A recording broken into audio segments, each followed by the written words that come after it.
अस्सलामुअलैकुम दोस्तों, कैसे हो।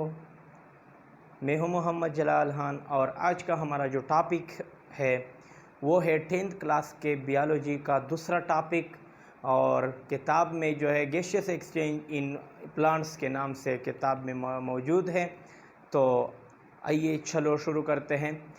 गैसियस एक्सचेंज इन प्लांट का मतलब है पौधों में गैसों का तबादला, यानी मुख्तलिफ़ गैसों का पौधों में दाखिल होना और मुख्तलिफ़ किस्म के गैसों का पौधों से खारिज होना गैसियस एक्सचेंज इन प्लांट कहलाती है। तो गैसियस एक्सचेंज इन प्लांट क्यों होती है, इसका मकसद क्या है, क्यों मुख्तलिफ़ गैसें पौधों के जिस्म में दाखिल होती है और क्यों मुख्तलिफ़ गैसें पौधों के जिस्म से बाहर खारिज होती है।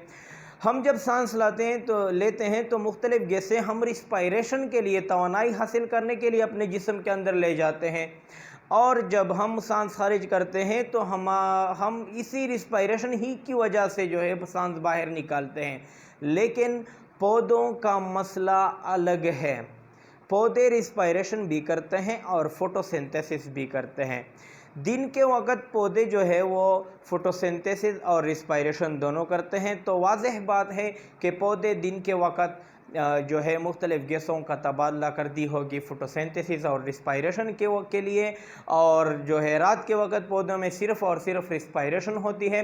तो वाज़ेह बात है कि पौधे रात के वक़्त सिर्फ़ और सिर्फ रिस्पायरेशन के लिए जो है वो गैसों का तबादला करती है, गैसियस एक्सचेंज करती है। तो कैसे करती है, आइए चलो शुरू करते हैं। तो the process of gaseous exchange in plant is divided into 2 phases. पौधों में जो गैसों का तबादला है, जिस तरह के मैंने पहले भी बात की कि पौधों में जो गैसों का तबादला है उसको हम 2 मरहलों में तकसीम करते हैं। फेज़ 1 जो पहला मरहला है ड्यूरिंग डे टाइम, ये दिन के वक्त होता है। ये जो पहला मरहला है जिसका हम जिक्र कर रहे हैं वो दिन के वक्त होता है। During day time plant carry photosynthesis and respiration.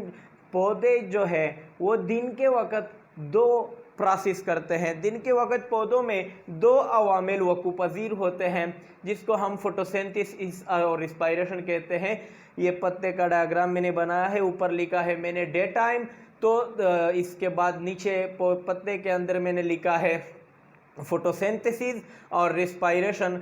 मेरा मतलब ये है कि दिन के वक्त पौधों में 2 प्रोसेस होते हैं, फोटोसिंथेसिस और रिस्पायरेशन का। यहाँ पे हमने बात की कि दिन के वक्त जो है वो पौधों में 2 प्रोसेस होते हैं, फोटोसिंथेसिस और रिस्पायरेशन। अब आगे चलते हैं। For photosynthesis leaves use carbon dioxide, मैंने CO2 शॉर्टकट लिखा है। तो जब फोटोसिंथेसिस का अमल होता है तो फोटोसिंथेसिस के लिए पौधों को बहुत ज़्यादा कार्बन डाइऑक्साइड की ज़रूरत पड़ती है। जब फोटोसिंथेसिस होती है तो पौधों के ग्रीन सेल में होती है, जिसको हम मेसोफिल सेल भी कहते हैं, स्पॉन्जी मेसोफिल भी इसको हम कहते हैं। ये अक्सर पौधों के ग्रीन पार्ट्स जिस तरह के लीव्स इसमें मौजूद होते हैं। तो इसको फोटोसिंथेसिस के लिए कार्बन डाइऑक्साइड गैस की ज़्यादा ज़रूरत होती है, ये बात याद रखिएगा।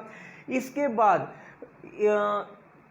Which is produce during respiration, और ये कार्बन डाइऑक्साइड जो है, ये कार्बन डाइऑक्साइड पौधे कहाँ से लेते हैं, रिस्पायरेशन के दौरान। जो दिन के वक्त मैंने बात की कि रिस्पायरेशन भी होती है और फोटोसिंथेसिस भी होती है।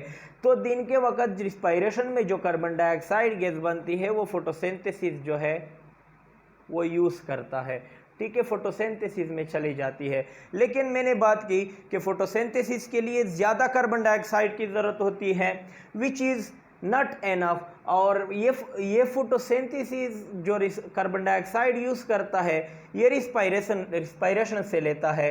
लेकिन रिस्पायरेशन के दौरान जो कार्बन डाइऑक्साइड बनती है वो बहुत कम होती है, वो बहुत कम होती है, एनफ नहीं होती, पूरी नहीं होती, कम होती है। So plant take more CO2 from environment. तब पौधे जो है वो माहौल से कार्बन डाइऑक्साइड माहौल से भी ले लेते हैं, क्योंकि रिस्पायरेशन के दौरान बनने वाली CO2 जो है वो फोटोसिंथेसिस के लिए पूरी नहीं होती। अब आगे चलते हैं। For respiration plant need oxygen which is produced by photosynthesis. अब अगर रिस्पायरेशन की हम बात करें तो रिस्पायरेशन के लिए जिस ऑक्सीजन की ज़रूरत होती है वो कहाँ से आती है? फोटोसिंथेसिस में। मतलब रिस्पायरेशन के दौरान जो कार्बन डाइऑक्साइड बनती है वो फोटोसिंथेसिस यूज़ करता है, और फोटोसिंथेसिस के दौरान जो ऑक्सीजन बनती है वो रिस्पायरेशन यूज़ करता है। लेकिन रिस्पायरेशन के दौरान जो ऑक्सीजन ज़रूरी होती है वो बहुत कम होती है, और फोटोसिंथेसिस के दौरान मैंने ऊपर लिखा है फोटोसिंथेसिस के दौरान बहुत ज़्यादा ऑक्सीजन बनती है, बहुत ज़्यादा ऑक्सीजन बनती है फोटोसिंथेसिस के दौरान, which is produced by photosynthesis and removing oxygen and the remaining oxygen released out। और जो इजाफी ऑक्सीजन यहाँ पर मैंने बात की कि फोटोसिंथेसिस के दौरान बहुत ज़्यादा ऑक्सीजन बनती है, तो ये ऑक्सीजन जो है जो बाकी फोटो रिस्पायरेशन से रह जाती है वो बाहर के माहौल में खारिज हो जाती है। मतलब मेरा यह है कि जो पौधे जो है फोटोसिंथेसिस और रिस्पायरेशन दोनों काम करते हैं दिन के वक्त।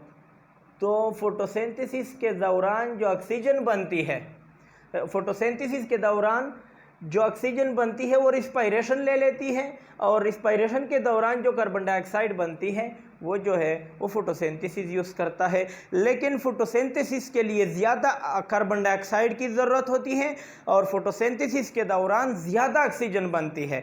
तो ज़्यादा कार्बन डाइऑक्साइड हासिल करने के लिए ये माहौल से बाहर के इन्वायरमेंट से ये कार्बन डाइऑक्साइड लेता है, और फोटोसिंथेसिस के दौरान जो इजाफी ऑक्सीजन होती है वो बाहर के माहौल में चली जाती है। अब इस तरह पौधे जो है get CO2 and release oxygen during day time. दिन के वक्त जो है आप लोगों को नज़र आ रहा है कि कार्बन डाइऑक्साइड जो है वो पौधे बाहर से ले रहे हैं, और ऑक्सीजन जो है वो बाहर के माहौल में खारिज कर रहे हैं। इसके बाद दूसरा मरहला है फेज 2। ड्यूरिंग नाइट टाइम, जो रात के वक्त होता है, ओनली रिस्पायरेशन आकर पौधों में सिर्फ और सिर्फ रिस्पायरेशन होती है, एंड नीड O2 जिसके लिए ऑक्सीजन की ज़रूरत होती है, एंड रिलीज CO2। और रिस्पायरेशन के दौरान जो है रिस्पायरेशन के लिए ऑक्सीजन की ज़रूरत होती है, और रिस्पायरेशन के दौरान जो है वो कार्बन डाइऑक्साइड गैस बनकर बाहर खारिज की जाती है। तो रात के वक्त जो है वो पौधे ऑक्सीजन लेते हैं और कार्बन डाइऑक्साइड खारिज करते हैं, लेकिन दिन के वक्त जो है वो पौधे कार्बन डाइऑक्साइड लेते हैं और ऑक्सीजन बाहर खारिज करते हैं। अब बात करते हैं उन रास्तों की जिन रास्तों के ज़रिए पौधों में ये मुख्तलिफ गैसें दाखिल होती है और खारिज होती है। तो 3 रास्तों का जिक्र यहाँ पर हम करते हैं। सबसे पहला है epidermis. Epidermis is the outer surface. ये जो है ये तमाम पौधों का जिस्म जो है एक खुलियों की एक तह से कवर होती है। जिस तरह के हमारे जिस्म के ऊपर जिल्द मौजूद है, इस तरह पौधों के जिस्म के ऊपर भी एक जिल्द पाई जाती है जिसको हम एपिडर्मस कहते हैं या एपिडर्मल टिश्यू इसको हम कहते हैं। और ये एपिडर्मस जो है इनमें से इसके अंदर ये अपने में से हवा को गुजरने देती है, गैसियस एक्सचेंज होती है इसमें से। तो एपिडर्मस के जो नीचे सेल पाए जाते हैं, एपिडर्मस के नीचे जो सेल पाए जाते हैं और बाहर के माहौल में एपिडर्मस के नीचे के सेल में और माहौल में गैसों का तबादला होता है। तो ये गैसें कहाँ से गुजरती हैं? एपिडर्मस से गुजरती हैं, और एपिडर्मस इन गैसों को आने देती है और जाने भी देती है। स्टोमेटा क्या होते हैं? Stomata are small pores through which air move in and out. पौधों के पत्तों में स्टोमेटा पाए जाते हैं जिसके एक दोनों अतराफ पे गार्ड सेल भी पाए जाते हैं। आप लोगों ने 9th पे पढ़ा होगा। तो इस स्टोमेटा के रास्ते भी गैसों का तबादला होता है। और तीसरी है लेंटिसल्स। लेंटिसल भी छोटे छोटे सुराख होते हैं और small pores in the Berks.